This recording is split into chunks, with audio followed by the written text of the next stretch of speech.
Muy bien, queridos amigos, hermanos, todos, vamos a hablar esta mañana sobre una cuestión realmente importante y muy visible en nuestro mundo, que es el de la enfermedad y la muerte.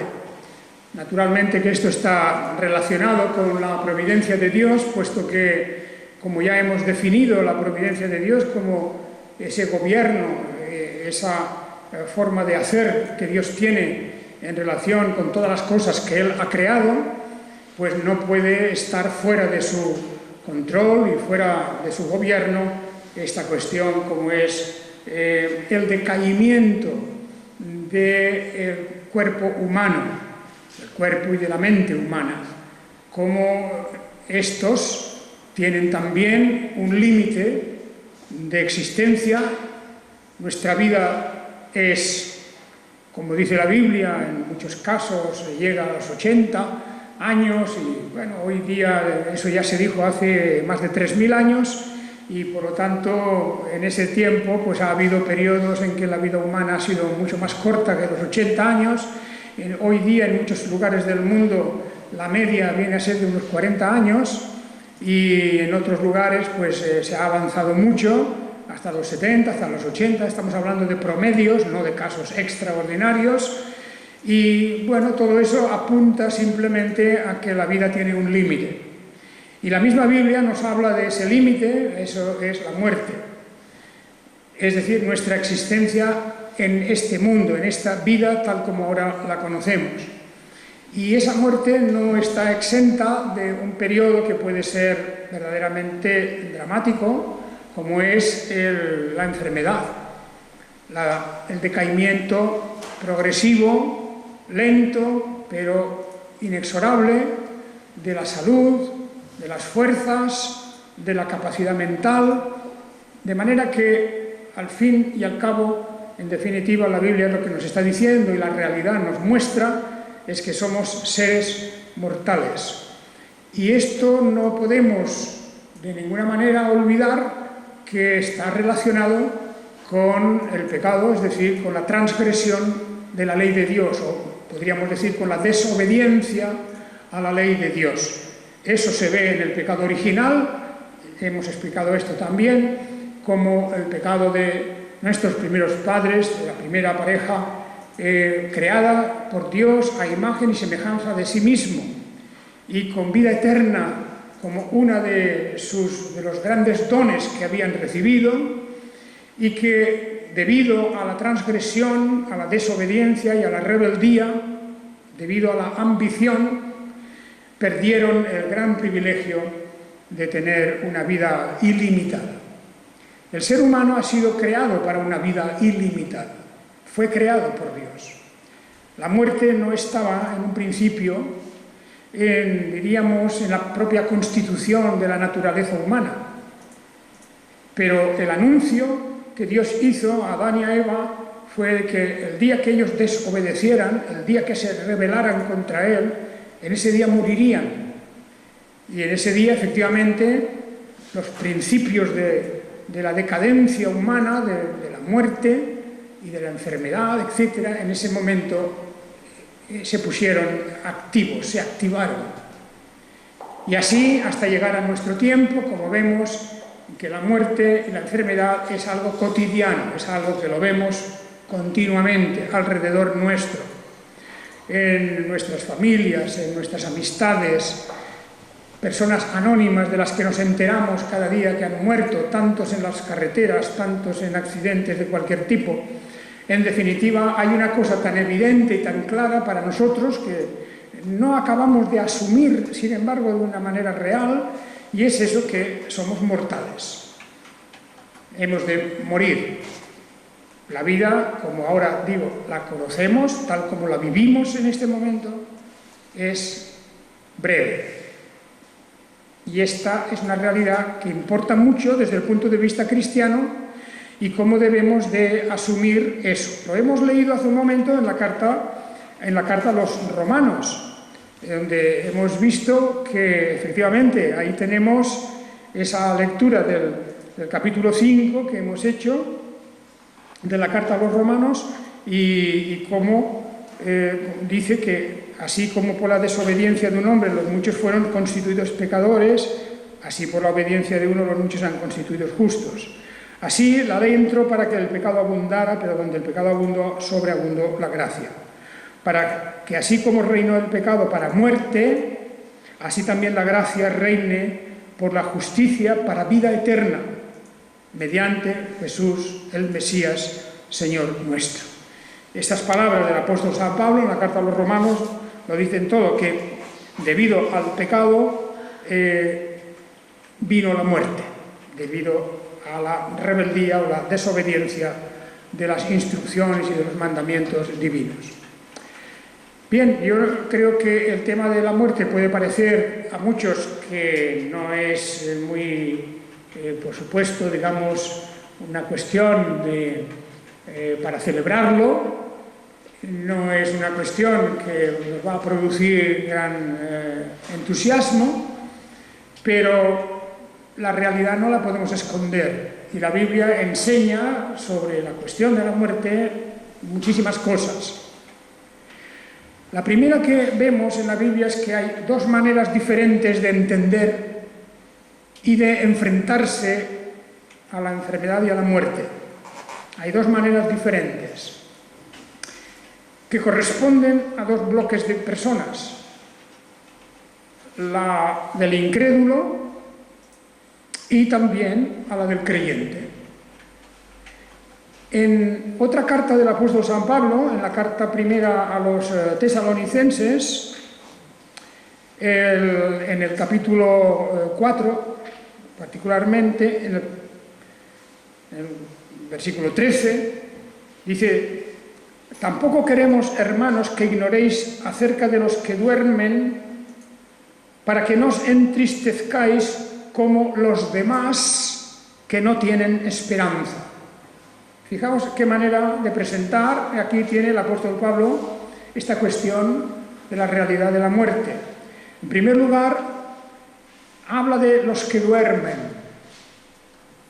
Naturalmente que esto es un poco metafórico, esto es una manera de decir pues que la impresión que da una persona muerta en principio es de que duerme.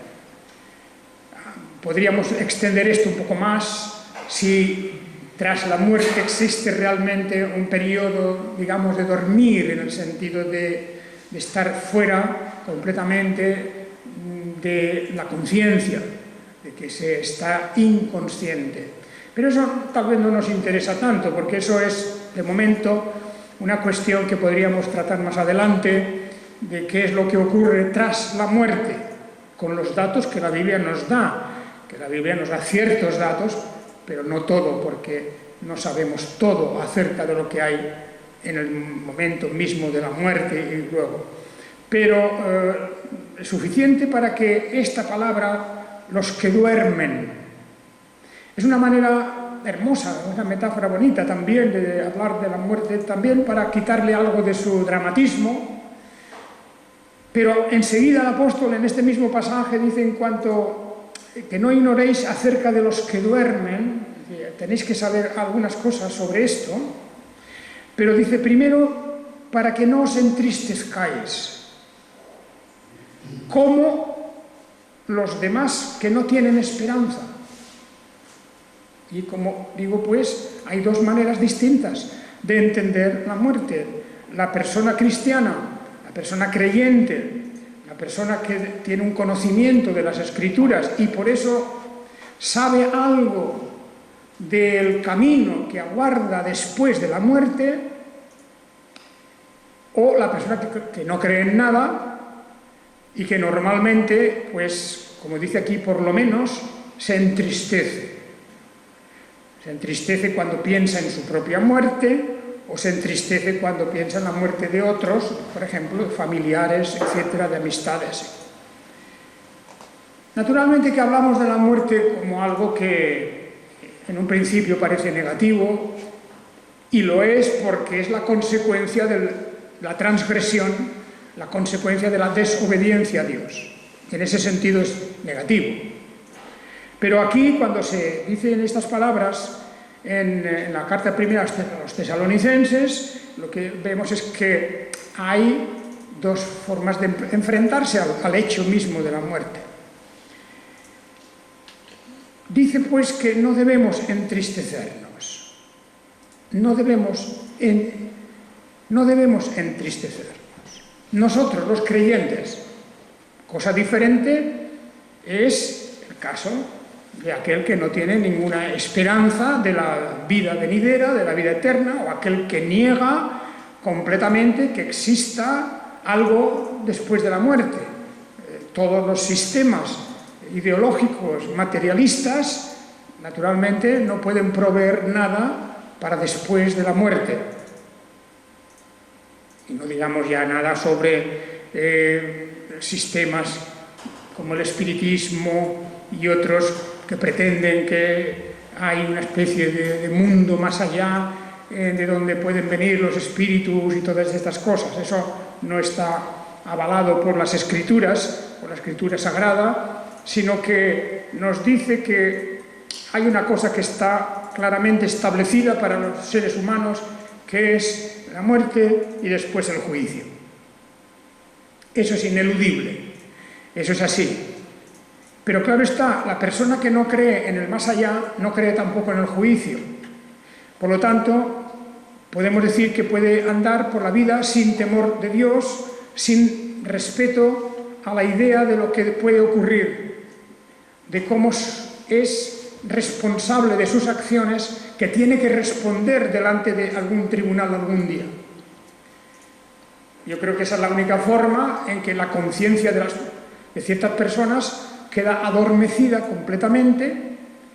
Al negar la existencia de Dios, se niega la existencia de un juicio, se niega la existencia de la responsabilidad por las acciones, y de ahí podemos ver que emana toda una serie de actitudes de criminalidad, incluso de abusos, de no respeto a la justicia en ningún sentido, porque muchos pensarán: ¿por qué tengo que respetar ninguna justicia si, a menos que aquí en esta vida me hagan responder ante las autoridades, si no me hacen responder aquí en esta vida, dicen ellos, nunca tendré que responder de nada? Dicen, porque no hay nada después.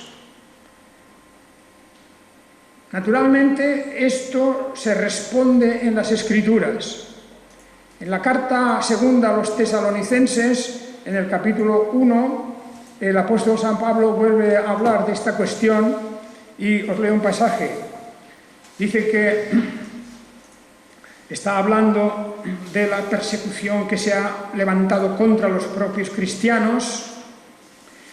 Dice que pide por las iglesias de aquel tiempo, aquellas primeras iglesias en la antigüedad, alaba la paciencia y la fe en medio de todas vuestras persecuciones y tribulaciones que soportáis. Esto es 2 Tesalonicenses, capítulo 1, versículo 4. Señal evidente del justo juicio de Dios, para que seáis tenidos por dignos del reino de Dios, por el cual también padecéis, ya que es justo delante de Dios retribuir con tribulación a los que os atribulan.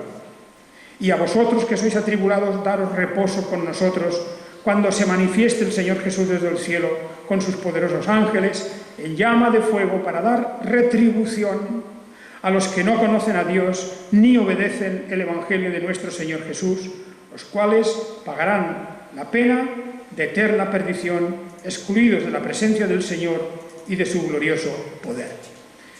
Bien, la Biblia pues es clara en esto. Por cierto, yo oía hace unos días en la televisión de estas personas que hablan de todo lo que no saben, aunque lo hacen con un aire de súper sabios y de conocedores de todo. Y bueno, pues estaba criticando las palabras de una persona religiosa que hablaba de esto precisamente, de la retribución después de la muerte y de que somos responsables y tendremos que dar cuenta. Y con una gran burla, este buen hombre, con una ironía, pues en fin decía, bueno, ¿y eso cómo lo sabe él, esa persona, no? Lo decía con palabras un poco soeces, que cómo sabe eso de que luego hay un castigo y todo eso.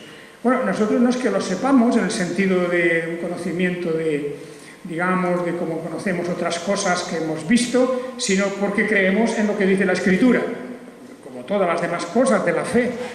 Es a través de la Escritura, lo sabemos en el sentido de que lo creemos porque la Escritura dice que efectivamente hay, después de la muerte, un justo castigo a las obras malévolas del ser humano, a la incredulidad y por lo tanto al considerarse que nadie tiene que dar cuentas de nada.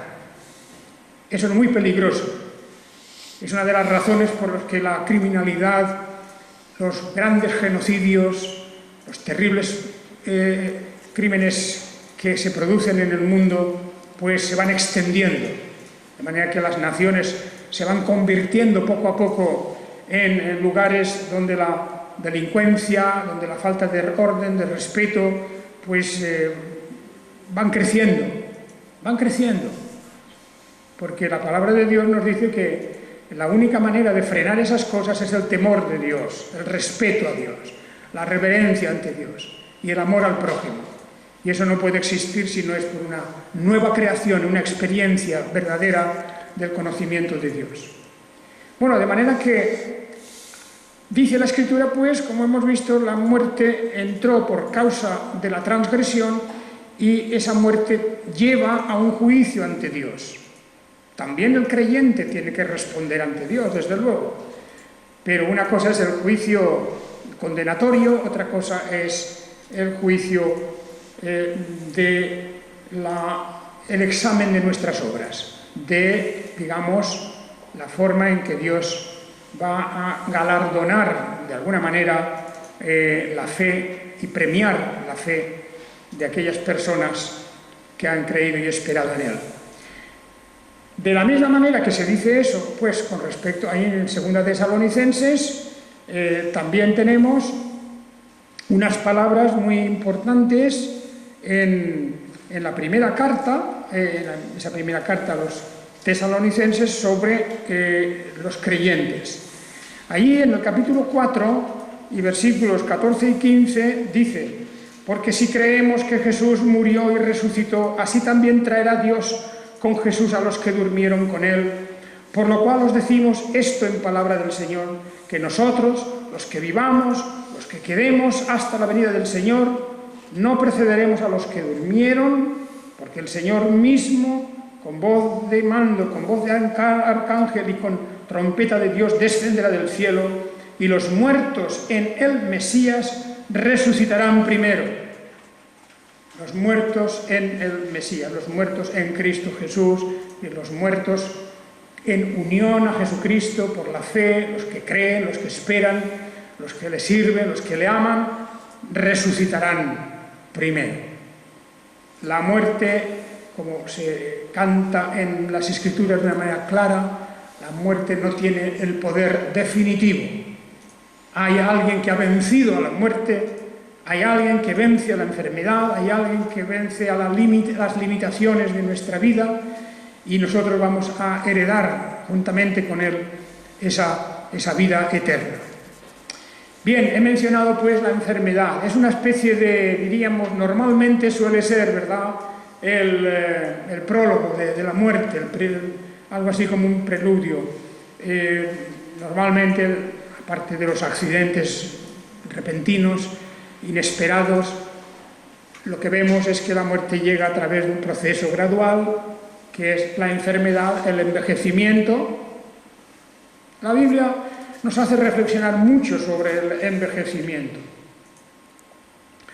Pone un límite, por eso, a nuestra vida. Y dice que normalmente llegamos al final de nuestra vida con unas condiciones que no son las mejores, que hay una degradación, y esto tenemos que recibirlo y aceptarlo todos como algo establecido así por la naturaleza, por Dios mismo. Es una realidad. Por tanto, hemos de asumir esa realidad.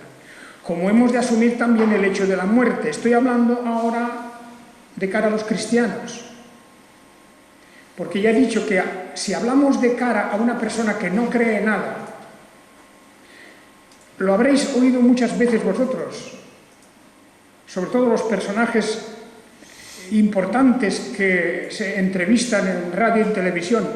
La mayor parte de ellos, cuando hablan de la muerte, dicen: yo no tengo miedo a la muerte. Parece que es una especie de mantra que se repite una y otra vez, lo repiten mucho. Esas personas dicen: no, yo no tengo miedo a la muerte.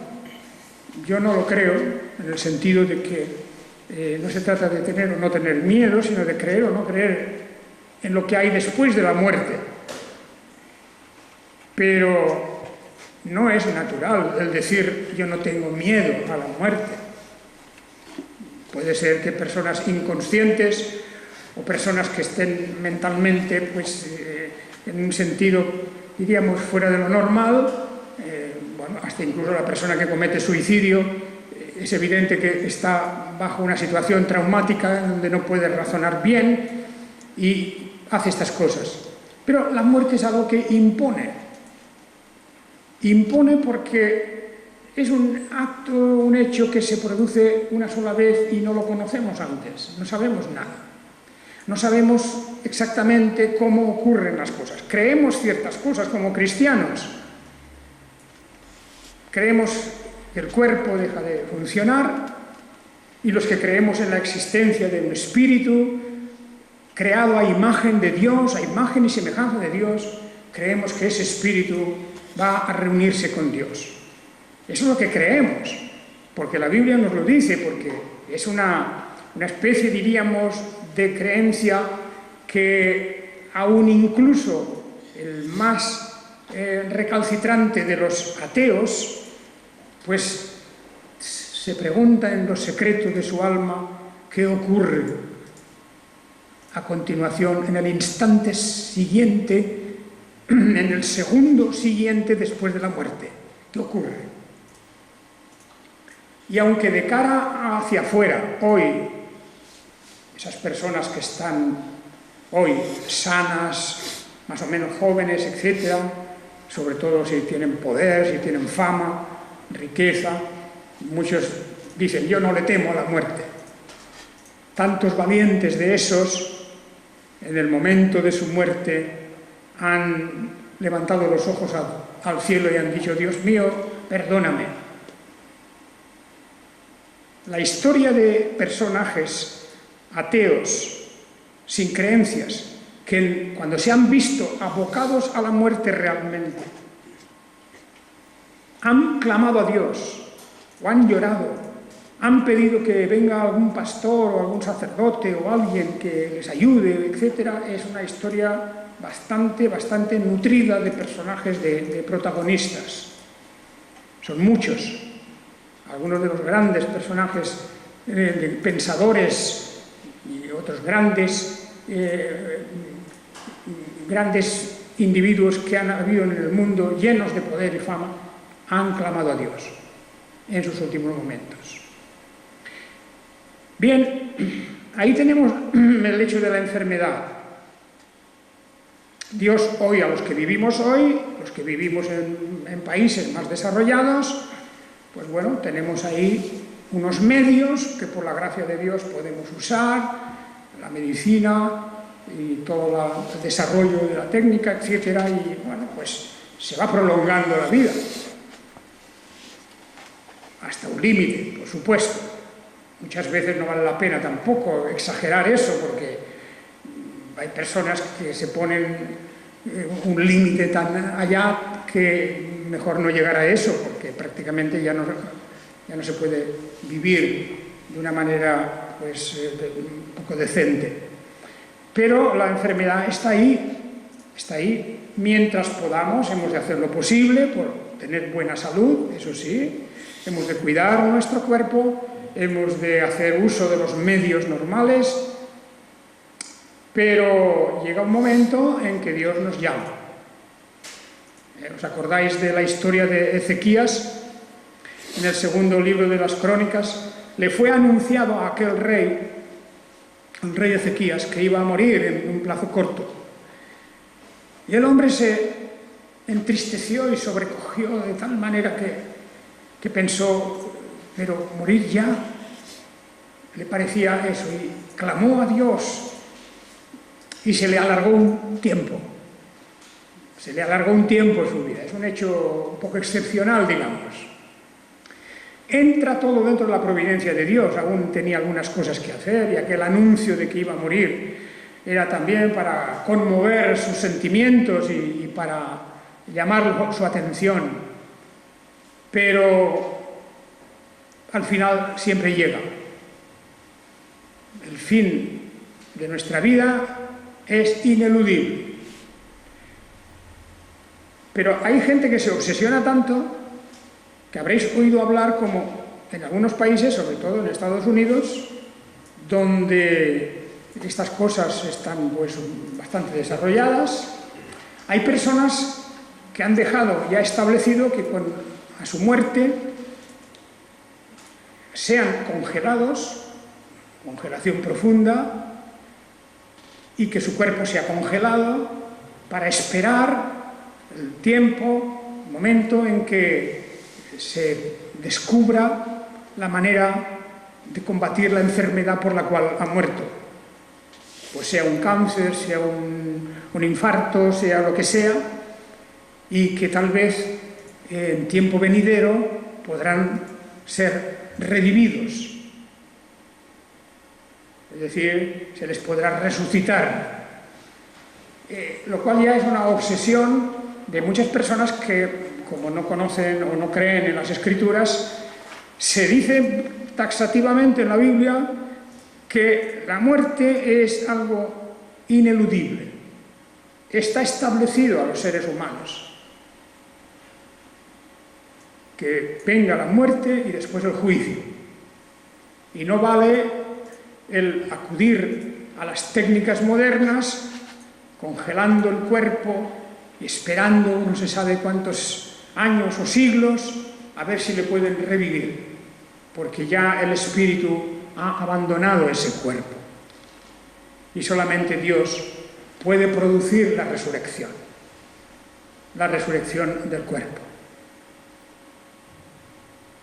Tengamos en cuenta que la enfermedad, por otra parte, es algo que afecta a todos. Afecta a todos. Vemos a este mismo rey, Ezequías, que era un rey fiel a Dios. Era un buen creyente. También a él le tocó la enfermedad. Vemos, por supuesto, el caso del patriarca Job, en sus enfermedades, en su desesperación al no saber por qué aquellas cosas caían sobre él, recaían sobre él. Como vemos también al propio apóstol Pablo. El propio apóstol Pablo era un hombre débil, frágil. Era un hombre que tuvo que soportar también enfermedades. Hay un pasaje famoso en la segunda carta a los Corintios donde el apóstol Pablo habla del aguijón que él tenía en su carne. El aguijón, es decir, algo que le hacía sufrir. Y hay muchas opiniones sobre qué cosa era, si era una cuestión espiritual o no. Y yo diría que sus mismas palabras habla de un aguijón en su carne, refiriéndose a su cuerpo. De manera que, en mi opinión, por lo menos, es aquel sufrimiento, aquel dolor, aquella aguja terrible, aquel aguijón que no le dejaba vivir, pues puede ser algo de las cosas que hacen sufrir, de las enfermedades que hacen sufrir continuamente a una persona, y que dice, muchas veces le había pedido al Señor que le quitara aquello. No sabemos exactamente lo que era. Yo tengo la opinión y convicción de que era algo físico, corporal, de una enfermedad dolorosa, y que Dios no quiso quitarle. Y Dios le dice, mi gracia es suficiente para ti. Es decir, lo que yo te doy es suficiente para que aguantes todo eso. Te he dado la fe, te he dado el conocimiento de la palabra, te he dado el conocimiento de mis planes hacia el futuro. Aguanta, resiste, no voy a quitarte esto. Y eso es una disposición de Dios, sea cual sea, tanto si era algo espiritual como si era algo físico. El caso es que el sufrimiento continuó en él durante todo ese tiempo hasta el fin de su vida. El aguijón, el famoso aguijón en la carne, aquello que le hacía él sufrir. De manera que no importa el que uno sea un gran y buen creyente o que sea uno mediocre o simplemente que esté fuera de la fe. La enfermedad, la debilidad, el envejecimiento, la muerte, todo eso es un conjunto de cosas que van unidas y afecta a todos. Pero claro está, hay maneras muy diferentes. Hay maneras muy diferentes de soportar las cosas y de tener la ayuda de Dios, de la paciencia, de la resignación y de todo lo que el Señor nos da para que podamos aguantar y resistir. El apóstol habla aquí, dice, aparte de las cosas externas, estoy en 2 Corintios 11, 28, 29, aparte de las cosas externas, lo que sobre mí se agolpa cada día, la solicitud de todas las iglesias. Él está hablando de sus grandes sufrimientos. 3 veces fui azotado con vara, una vez apedreado, 3 veces fui náufrago, una noche y un día he estado en lo profundo, en viajes, frecuentemente en peligros de ríos, en peligros de ladrones, en peligros de los de mi nación, en peligros de gentiles, peligros de la ciudad, peligros del desierto. Todo esto, en trabajos y fatigas, está hablando él pues de sus sufrimientos, de estas cosas que se acumulaban sobre él, y al final dice, ¿quién enferma y yo no enfermo? Como diciendo, es que yo estoy excluido de esto que se llama la enfermedad. ¿Quién enferma y yo no enfermo? ¿Quién es inducido a pecar y yo no me quemo de angustia? Porque siendo como era, está reconociendo su condición humana como un ser humano más. Él está sufriendo, incluso en la tentación. ¿Quién es inducido a pecar y yo no me quemo de angustia? La resistencia que tenía que hacer, el dolor, toda la problemática de sobrevivir a las tentaciones, pero también a las enfermedades. ¿Quién enferma y yo no enfermo? ¿Es que acaso yo no enfermo como los demás? Lo dice el apóstol aquí. Cuando leemos la vida de algunos personajes importantes en la historia, dentro de la iglesia misma cristiana, el propio Juan Calvino. Calvino tuvo enfermedades y sufrimientos muy grandes y problemas de todo. Por supuesto que sí, como el apóstol Pablo, también persecuciones, destierros, enemigos. Todo eso, siempre pendiendo sobre su cabeza la posibilidad de ser capturado por el bando enemigo, ser llevado a la hoguera. Todo eso estaba ocurriendo y además sus debilidades físicas que también las tenía. De manera que, de la misma manera que nadie se libra de la muerte, tampoco nos libramos de la enfermedad dentro de lo que la providencia de Dios nos dé a cada uno. El próximo día hablaremos de otra cuestión también importante, que es riqueza y pobreza. También ahí la providencia de Dios tiene que ver. ¿Verdad que no se nos ocurre, a un cristiano no se le debe ocurrir estar protestando contra Dios, como el propio Job se vio, en un momento se vio con esa tentación, protestaba? ¿Por qué me ocurre esto a mí? Y es porque a veces cae la idea de que el sufrimiento, el dolor, etcétera, solamente lo tendrían que sufrir los malos. Esa es la idea que muchas veces tenemos, aunque lo negamos, decimos que no, que claro que eso no, pero nos parece normal que el que anda de manera contraria a la fe y a las cosas de Dios y a lo que es la justicia y la verdad, que sí, que sufra, o es normal que sufra. Pero uno puede pensar, pero si yo me porto bien, ¿por qué tengo que soportar enfermedades y dolores? ¿Y por qué tengo que estar siempre sobrecogido? Eso lo pensó Job en un momento de su experiencia tan terrible. Y por eso hay un momento de reprensión contra él. Si bien Dios, que ama a Job, su servidor, pues pasa por alto esas cosas, pasa por alto, y más bien reprende a los que no le habían aconsejado bien, o a los que le estaban culpando a él. Pero el caso es que él sufrió, y era un hombre recto y justo. Así que todas estas cosas no están directamente relacionadas con nuestra manera de vivir, en el sentido de si somos justos o injustos, porque los justos sufren y también los injustos. Incluso a veces nos sorprende, y esto, acordaos del Salmo 37, por ejemplo. El Salmo 37 es un salmo donde vemos al salmista que se maravilla diciendo ¿cómo es posible que los que peor se portan mejor lo pasan? ¿Cómo es posible que esta gente que hace lo que quiere, que no tiene respeto a nada, que no obedece las leyes, y lo están pasando tan bien?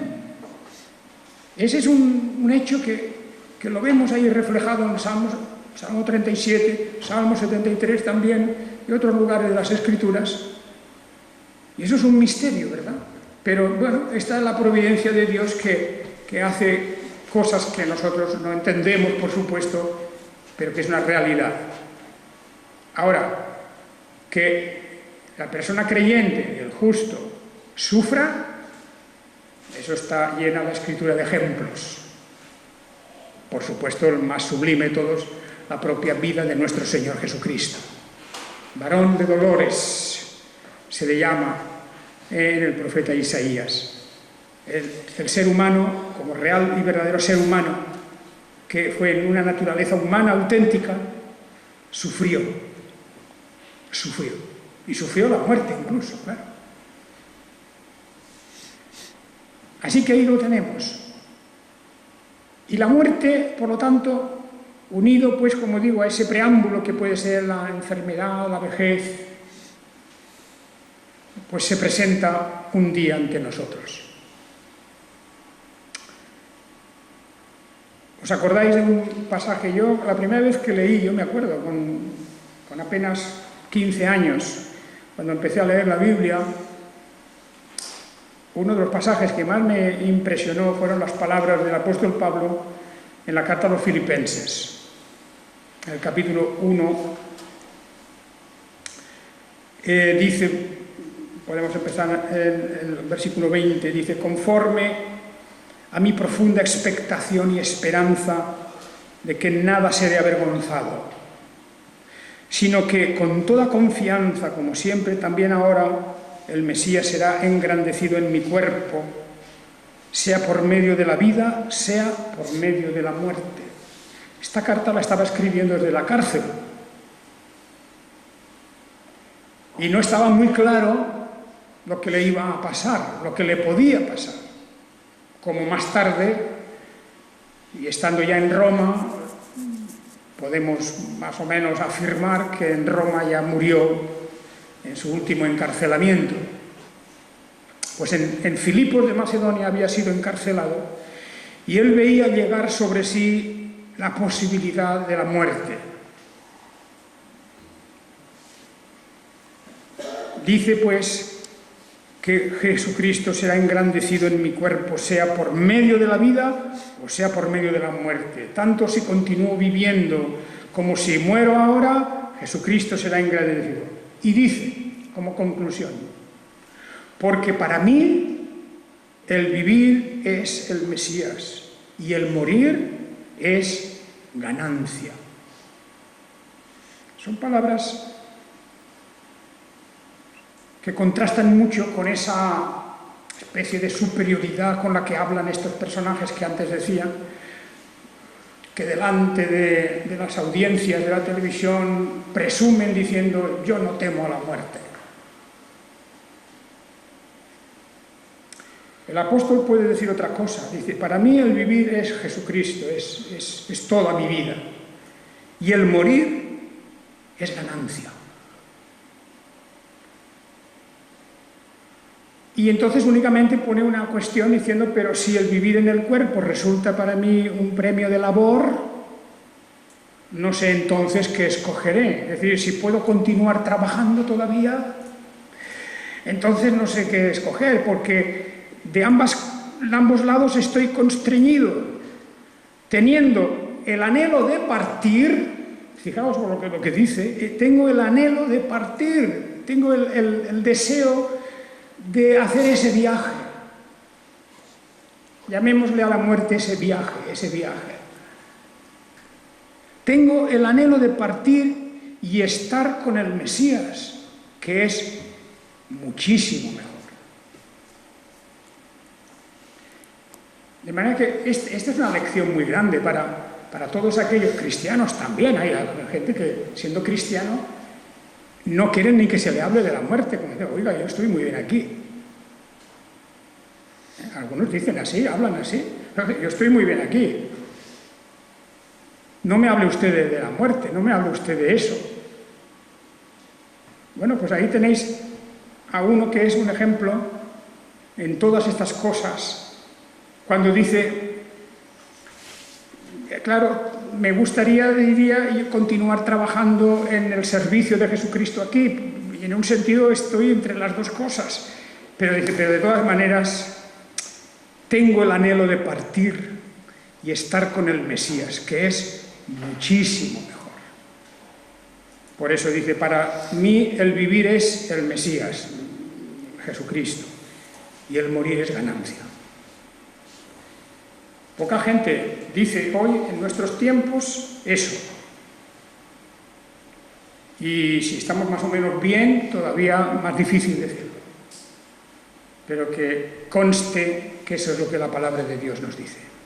Bueno, por eso digo que el aferrarse exageradamente a la vida en un cristiano tampoco tiene mucho sentido. No hemos de dejarnos o abandonarnos, por supuesto que no, la salud hay que cuidarla y hemos de hacer lo posible, eso está clarísimo. Pero ya sabéis que hay gente que se aferra de tal manera que, bueno, y como he dicho antes, hasta quieren que lo congelen después de morir, porque de esa manera, a lo mejor dentro de 200 años le hacen revivir.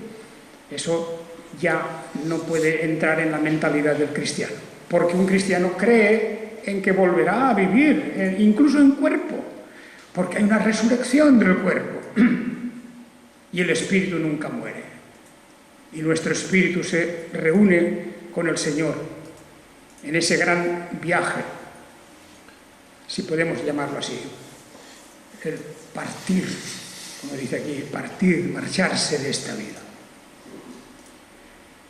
Bien, queridos amigos y hermanos, esta es una cuestión muy importante y termino diciendo, todo esto está en los designios, en los planes y en los decretos de Dios. Porque de la manera que ni un solo pájaro, por pequeño que sea, cae a tierra muerto, si no es por la voluntad del Padre Eterno, si un pájaro no cae muerto, si no es por cuando Dios lo dice, imaginad nuestra vida misma, está en sus manos, está en sus manos. Y eso debe darnos a todos nosotros, yo diría, un sentido de seguridad. No de inseguridad, sino al contrario, de seguridad. Estoy en este mundo hasta que Dios quiera. Y podemos pedir a Dios que nos dé buena salud y podemos pedir muchas cosas, pero cuando no se cumpla, así como queremos nosotros, tener la fe suficiente para la paciencia y la resignación. Y eso es importante para alimentar también nuestra fe y confianza en el Señor. Que Él os bendiga a todos. Amén.